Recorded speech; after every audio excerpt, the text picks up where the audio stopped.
Unlock a new era in podcasting with Unfiltered Studios. Ready to break free from the ordinary? Dive into a world where authenticity meets innovation. Our network isn't just about podcasts. It's a revolution.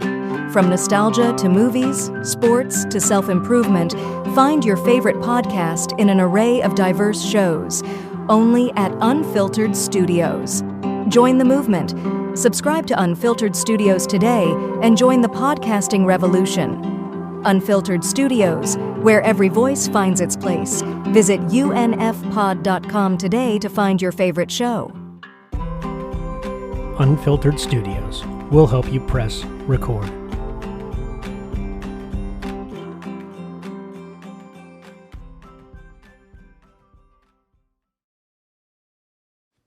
The Geeky Dad of the Week is... Writer David Cole is here with us today.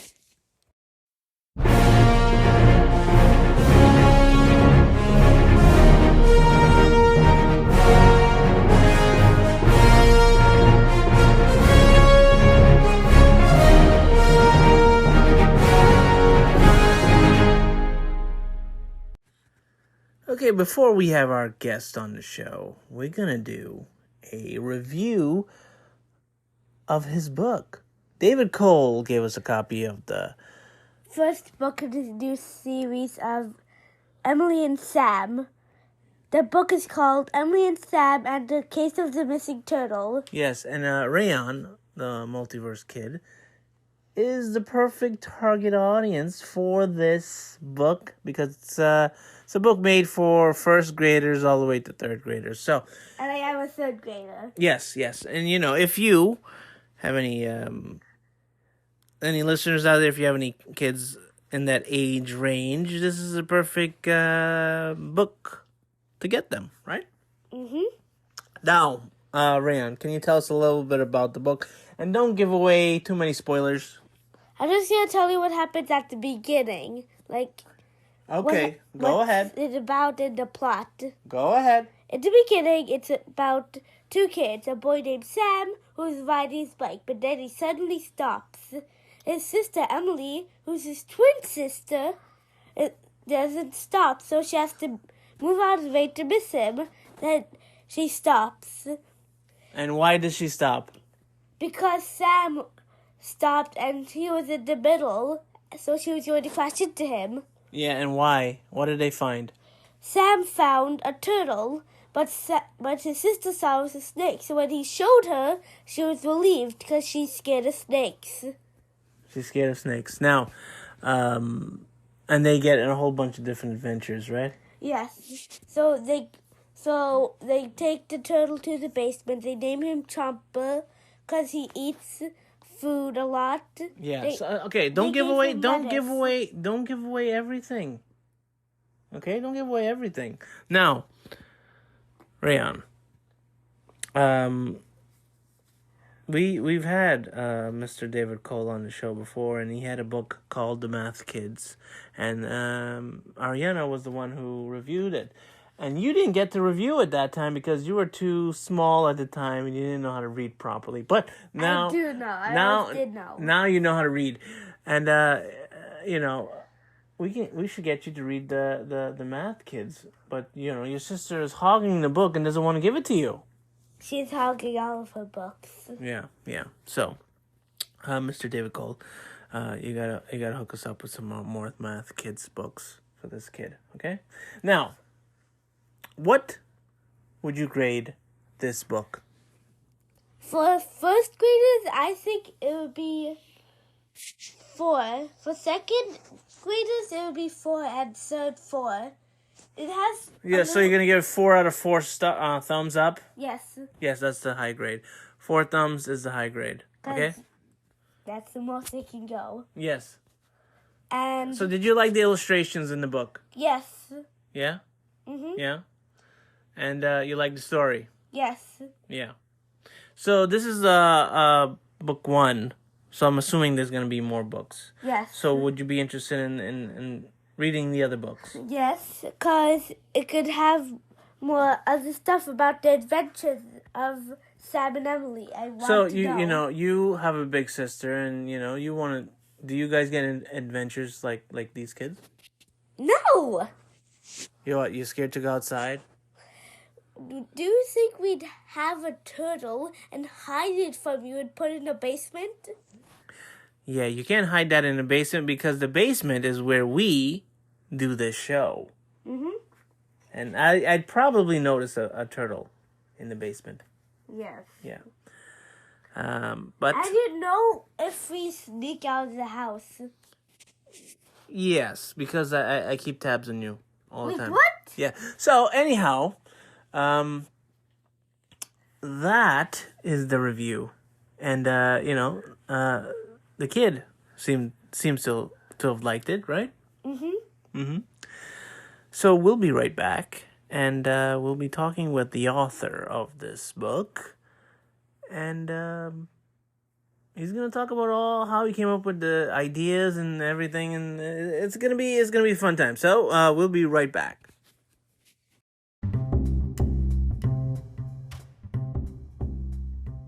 Hey everyone, it's the Geeky Dad here. Exciting news from Ancient City Designs, a haven for handcrafted treasures.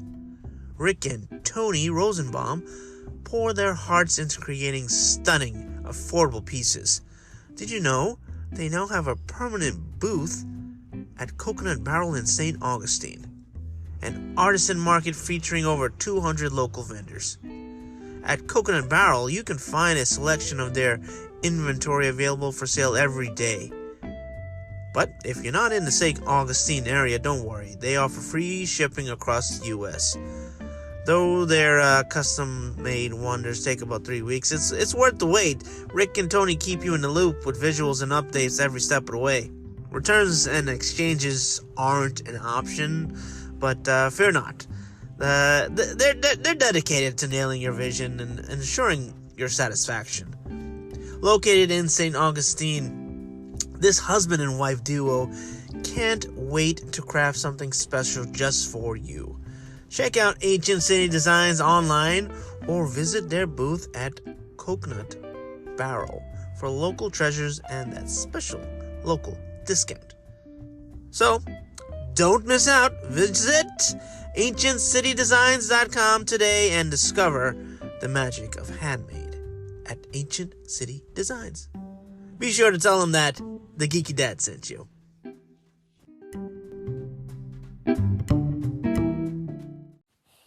Now on with the show. Okay, folks, we have a very special guest. We have a returning guest. Okay, we hardly ever do returning guests, only for special people, and this person is very special. Mr. David Cole is with us again. How has it been? It's been a while. Yeah, it's been a while. Been very, very busy, and I'm really excited to repeat guests. I've done a few podcasts, but this is my first repeat, so I'm pretty excited about that. So since you haven't been on show for so long, you've had a lot of books come out since then, right? I think the last time we talked, your kids were reviewing book 4. Yeah. Because I remember what are you up to now? Book 10 now? Book 9. Book 9 Yeah, is close, coming out in a couple of weeks. And in the meantime, I've also started a whole new series called Emily and Sam, and I've completed 3 books in that series. So I've been busy. So that's the book we're talking about today. The kids are going to be reviewing that book. You said you've already done 3 books, right? Completed 3. The first one actually comes out in, I think, about in a couple of weeks. So it's getting very close. Reviews have been. What's the official date? Because when this gets released, it's probably going to be a different date from 2 weeks. Oh, good point. Yeah. It's just came out. Okay. So you can get this at the publisher website and Amazon as well. Yeah, and should be in bookstores. Typical bookstores. I know it's in a lot of independent bookstores, but I've been doing some book signings at Barnes and Noble, so I think they're there as well. I mean, in New York, there's very few bookstores out these days. So if you're lucky to find a bookstore, go and venture out and look for them. They're worthwhile. You got to keep them in business. Yeah, absolutely. And it's really disappointing to me because I still buy a ton of books and I'll buy them online, and I like going and touching, feeling books and looking at covers and I reading know. through a few pages. And I think we're losing that. Yeah, and in school with my kids, they're doing most of the books virtual, like hardly any physical books anymore in school. Right. Yeah, so I mean, it's not like when we went to school. Right. Yeah. Even when I used to fly a lot, I would see a lot of people reading books on planes. Now I see a lot of e-readers. So it's changing. Yeah, well, that's technology for you, right? Right. Soon they'll good or bad, it's out there. Soon they'll just download the whole book into your brain. Exactly right. Just there it'll be. Yeah. So tell us a little bit about this new book series. So the Math Kids book series was really popular, and I had some parents reach out to me through my website, and I always like hearing from readers. And they said, my kids love your books, but I've got a couple of younger kids, and your books are a little too old for them. So my first grader, my second grader, Math Kids are geared kind of third to sixth, fourth to sixth.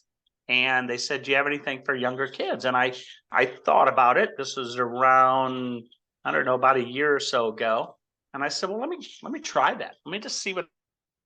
So I wrote a book, sent it in to my publisher, loved the book, sent me a contract for the first 3 books. So completed the first 3 books and ready to go. So it's kind of a little bit of a junior version of the Math Kids, in that there's a couple of kids. They happen to be twins, siblings, and they kind of get into trouble and have to kind of use their intelligence to solve the problems that they're having. But it's not always math. Could be science, could be reading, whatever it is. So these books are a little bit different in that they're not just solely focused on the math side of things. Right. So that was the problem when we did the show with you the first time, because my daughter was older and my younger son was a little too young to read the book. So he was a little upset that he did not get a chance to do the review. So now he's doing the review only. So he's getting a little bit payback this time. There you go. Questions get tougher, and Yeah. So was there ever a thought about like maybe setting this inside the same universe as the Math Kids, like making it like a prequel or something? I actually thought about that, and that kind of went through my mind. And then I thought I didn't want that to be confusing, so I said I'm going to go a whole different directions. These kids spend the Math Kids. There was a lot of the setting was in school, and these kids, most of the settings are outside of school, so it was a little bit different. I could have gone a little younger, kind of a more of a prequel, but decided to go just a little bit different direction. So you're up to book 9 in the Math Kids. So is this like how much are you gonna try to top maybe Magic Tree House, and like how many books they got, right? Oh yeah, they keep going, and then they'll completely change subjects, and my kids love the Magic Tree House books, and they were really kind of an inspiration for me, because you could learn things and still enjoy the story, right? And you can do anything with those story. Books. Yeah, got to be good, but it's okay if you pick up a little bit while you're doing it. So how many more books in the Math Kids can we look forward to? Probably a dozen. Probably we'll see what happens after 12. But I think 12 is probably about where we'll put an end to that, and then I may go a little bit different direction. We'll see what Emily and Sam are doing, and kind of go from there.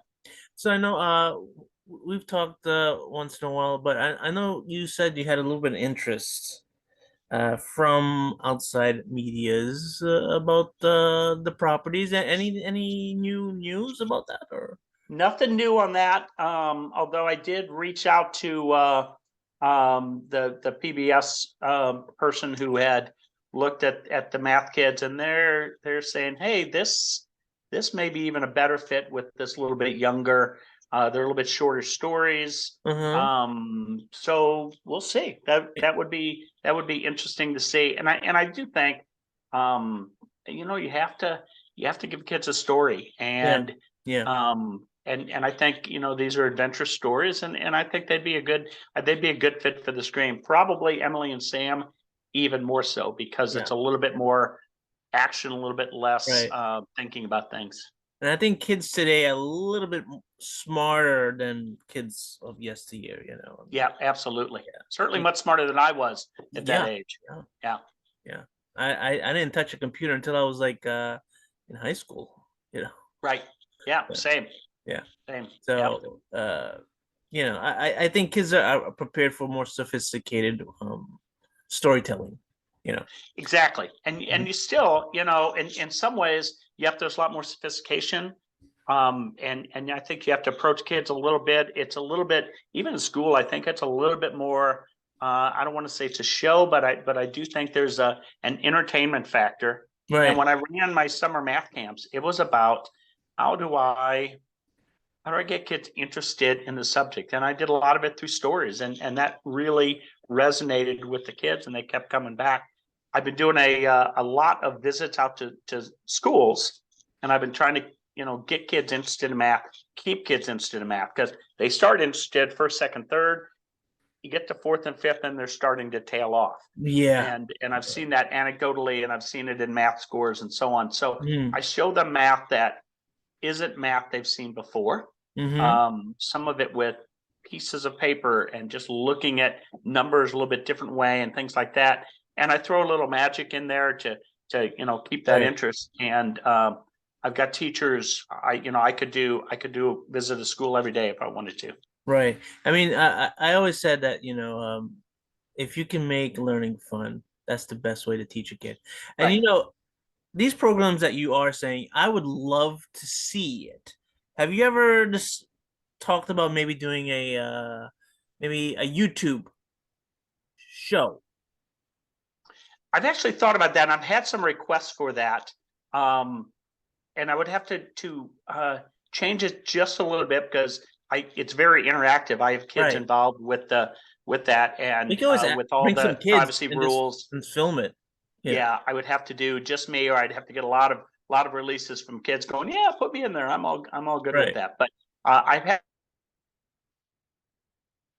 asking me, give me some resources. I love what you do, but how do I come up with this stuff on my own? And maybe doing a whole resource set of videos where I say, hey, here's a way you can introduce this topic. Here's a way you can introduce that topic. I think that would and be do a whole YouTube channel on that. I think that would be like phenomenal. You get so many views from that, I think. Yeah, it'd be so much fun too, because I love coming up with new stuff for kids to, a new way to approach something they've seen before, or maybe they haven't seen before. You can be like the MacGyver meets Mr. Rogers, There you go. Welcome to Mr. MacGyver's neighborhood. Yeah, or you can even do it like maybe a how-to book, I actually thought about that too. Actually, a little bit more serious book on for teachers on introducing topics and getting kids involved, because we're falling behind in math, and that means we're falling behind in all the other hard sciences that go along with math. So it's kind of my goal now is keeping kids interested. So besides math kids and Emily, and you have any other projects in the pipeline? I've been doing a lot of I don't know. I feel like I was a frustrated teacher at some point, so I've been tutoring some kids taking the ACT. And I've been going to kind of underserved high schools that don't have the resources to maybe go out and hire somebody. So I do it for free. And I've been tutoring some GED classes for kids that are going back to get their high school high school equivalency. So it's been fun. I've been busy. And I see more of that, and I'll figure out which one resonates best with me, and still keep books writing in the meantime. So, when we first talked, we were kind of like in the tail end of COVID, and you couldn't really travel too much and do a book tour. Uh, but now, things are a little bit better. Have you traveled around with the book? I have been doing a lot more of it. In fact, I'm giving a talk down in Fort Lauderdale. I'm out Mhm. of St. Louis, and also Atlanta. And I've done, starting to branch it out instead of just going to schools and things in St. Louis area.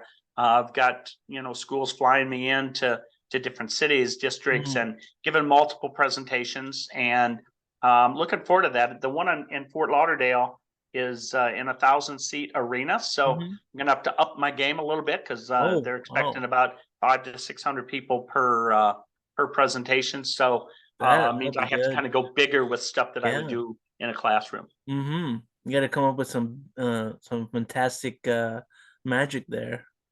Right, right. Gonna up my game. Yeah, yeah. So you ever thought about taking the math kids to licensing expos? It's a good point. I haven't, but I think that would be interesting. Um, interesting to do because I think there's a market out there. I think so. I think there's a real need for that. And um, I was at a book signing once in Toronto, and I had about 15 people in my line. Was feeling good about that, and I look over and there's a line of hundreds and hundreds of people, and it was Dave Pilkey who does Captain Underpants and Dogman, Right, and right. it's Yeah. it's like, so how do we get that many kids interested Hmm. in books where they might learn a little bit? And nothing against those books. If you got kids reading, great. Right. That's a good thing. But let's take it to the next step. I mean, it doesn't help that he also has like, cartoons and stuff. Yeah. Right, right. And that Yeah. would be, and I have actually been asked about that on what about more of a graphic novel Well, of I was about to ask you that because that's really of big now. it is. And I Almost think I could do that overtaken with the the right industry, artist. right? Yeah. Yeah. So, and that would be kind of fun because it's kind of changing the book around, and you have to change to that format. Right. Hmm. But I think that would be really interesting. And a lot of kids ask me that when they ask about the book. Says, is it a graphic novel? It isn't, but it could be. Let's talk about Right. that. Yeah. I mean, you do have illustrations in the book, so I mean, it kind of, you know.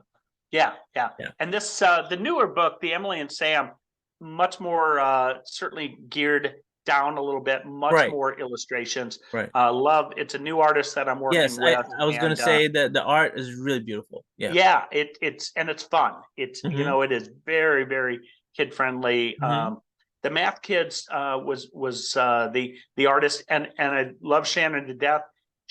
Her art is a little bit more sophisticated. I mean, she Right. does kind of Right. paint, and Maddie does art for kids books, and Yeah. it's different. It's just a different style, and it's really fun. And I think you have the book around the world now, right? Yes. Yeah, I think 7 or 8 languages now. Very big sellers in Korea and China and India. And we're now in Turkey and Mongolia and some Wow. places. Yeah, which is amazing to me. The book in Mongolian looks, I mean, obviously can't read it, but it looks like a bunch of math symbols on the front cover.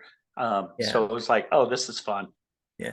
I mean, you also have like I think you have different art for I the do, yeah. yeah. In some of the countries, they just translated the book.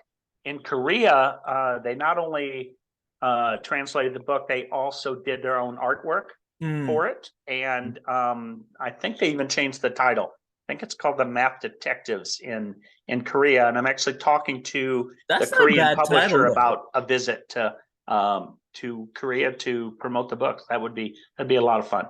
You could always do a spin-off with the kids as adults and call themselves math detectives, you know? Right. We talked about, I think the first time we talked about the TV series Numbers, and Yeah. you could kind of go along that route a little bit. So Yeah, I also just started to remember there was a show on PBS. I think it was called 321 Contact. and it was about a bunch of police detectives that used math, and they also had like different skits involving math. Okay. It ran for like in the 90s. I remember watching that show, so Okay. that kind of reminded me of that too. Yeah, I think it's just finding a way to present. Math is really, to me is very fascinating, and there's so many things that kids don't know. Math is all around us. It's in art, and it's in architecture, and it's in nature, and that's what I try to show in some of my presentations. And I get that look and it's going off, and there's some amazement in what they're doing, and I do some magic, but the math is actually more magical in my mind, and sometimes in their mind as well. Yeah, because once they figure it out, it's easy for them to understand it. Sometimes some magic you can't even understand how they did that. Right. Yeah. Right. So that's the good thing about that. So tell us a little bit about your classes. You have like after like 3 classes now, right? That you do, right? Yeah. So I've been there's the class that I'm doing on starting on Saturdays is kind of an escape room kind of Yeah, class. that's the thing I want to talk about. I, That is such a cool idea. An escape room right. using math. And it can be very, very educational, right? It can be math, it Right. could be whatever topic, right? Because you're solving clues. How do we solve clues? Maybe I So have to solve some kind of logic this is the problem thing I or wanted to math ask you problem. about. So when they're in this escape room, are you in the room with them, or you just leave them in the room to try to figure it out? I'm in the room with them, and what they're allowed to do is the first couple weeks. It's a 6 week kind of thing, and Okay. um, they can earn some hints Okay. from me. So, and then they can cash those hints in later on if they need them. So I give them the opportunity to first earn some hints, and I want them to figure it out. I'm not gonna give up the secrets that easily.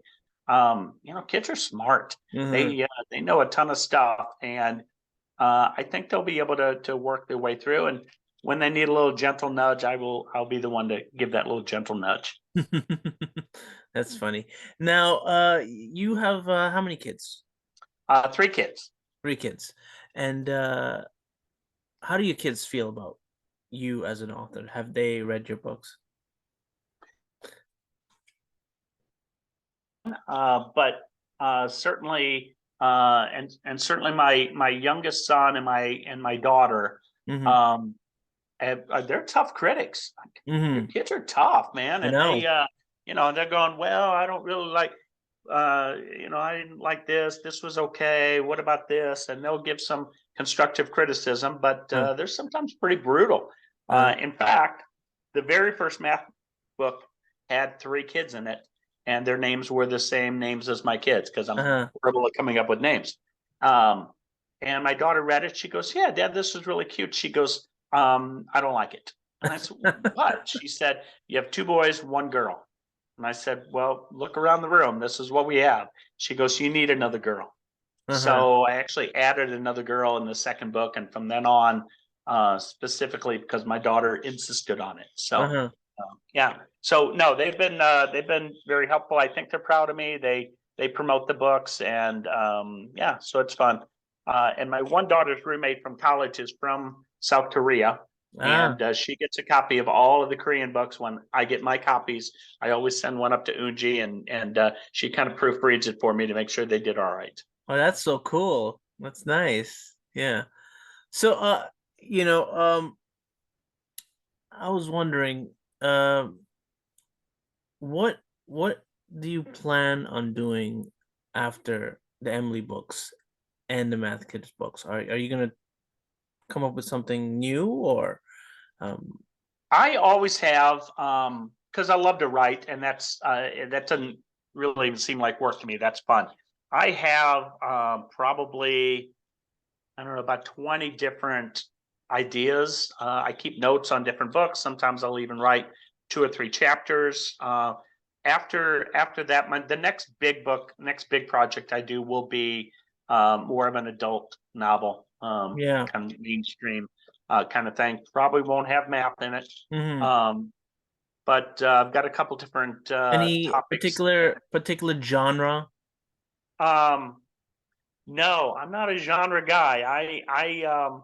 I kind of write and I see where it goes. I wrote a young adult novel that's been published called The Window, and the idea came to me because I heard a screech of tires outside my window, and I looked out, and there was a car that had almost hit a kid on a bike. Oh, and I said, "What if?" And that kind of, what if he had hit the kid? What would have happened? Or what if I could have told the car the kid was there ahead of time? So if I knew the future a little bit, that's what kind of presented that book to me. I thought about that for about 5 years and finally wrote it, and because the idea was very clear. But started writing, had a beginning, had an ending, and the middle kind of wrote itself. So that's a very interesting book. I have to pick that book up. Is that from the same publisher, or is that No, it's actually from a publisher out of North Carolina. It's called The Window. I'll make sure to get you a copy. It's again, young adult is probably the category it would fit in. Right. I mean, my daughter's 12 now, so she's getting close to that book, and she's very bright. She'd pick up on that. On that book. I think she'd probably like it. She likes Hunger Games and stuff now, so that's what she's into. Yeah. So I think she should be good with that. So, you already have the Emily books already lined up. So, you're only gonna plan 3 books in this series, right? 3 to start with. I think my publisher wants to see how the first couple go. Right. What happened with the Math Kids is I had a contract for 3 books. First one did really well, and then she immediately asked for 3 more. So I would anticipate probably a few more books in that series. Probably wind down the Math Kids. Like I said, probably at a dozen books. I'm most of the way through book 11. Book 10 is complete. They're working on artwork for that. 9 will come out this year, early part of this year, and 10 in the fall, and then 11 and 12 next spring and fall. You really pump out these books really fast. Have you written all these books ahead of time? I'm usually, because once I finish a book, it is about a year before it gets published. There's a ton of steps that happen, so I try to keep far ahead of where my publisher is, and it's fine if it sits for a little while. And then we'll start the process. So I usually so book 10's completely done. That one's been done for a while, and I said almost done with book 11. Wow. So now that you said you're retired now, you have more time to write more books, but you also have a lot more time to teach and bring your experience to other people. Now, what about travel? What about fun? What do you do for fun? So I certainly have more travel on my plate for this year. I went to the Galapagos Islands and Ecuador. That must have been you probably got inspired when you're there. I'm sorry? By being there in Galapagos. Like, you didn't feel inspired by that area? Oh, it just blown away, taking everything in. And we went into the rainforest for a week, and that was and I think anything that's in the rainforest, like living there for a week. So we were there about eight days. So we did a ton of hiking. Had to be with a guide because it was in a protected. The rainforest is protected. So, but I needed a guide anyway. But I wasn't going in the rainforest by myself. But we stayed in an eco lodge in the center of Ecuador, and it was amazing. So more of that. My wife is an avid hiker. I'm going to this year, and so lots of fun stuff for that as well, and we'll see how it all works out. Now, when you go to these amazing places like this, do you get inspired to write from that? I think it wasn't like I went to Galapagos Islands and said, "Oh, I need to write a book about being on an island with all these beautiful birds." But Like all Darwin? of that stuff gets in your brain, right? And Yeah. and I could be writing a book 3 years from now and go, and those feelings will come back, and Right. and then it'll end up in a book somewhere. Yeah, I know a lot of writers tend to put their experience into their stories, Right. It makes it so much easier to write because you're really just recalling things and typing it in.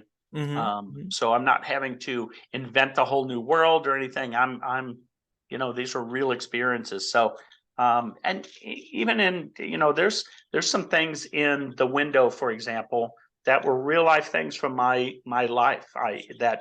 Um um things that you just remember and they come back out, and it's some of the strongest writing because it's real stuff.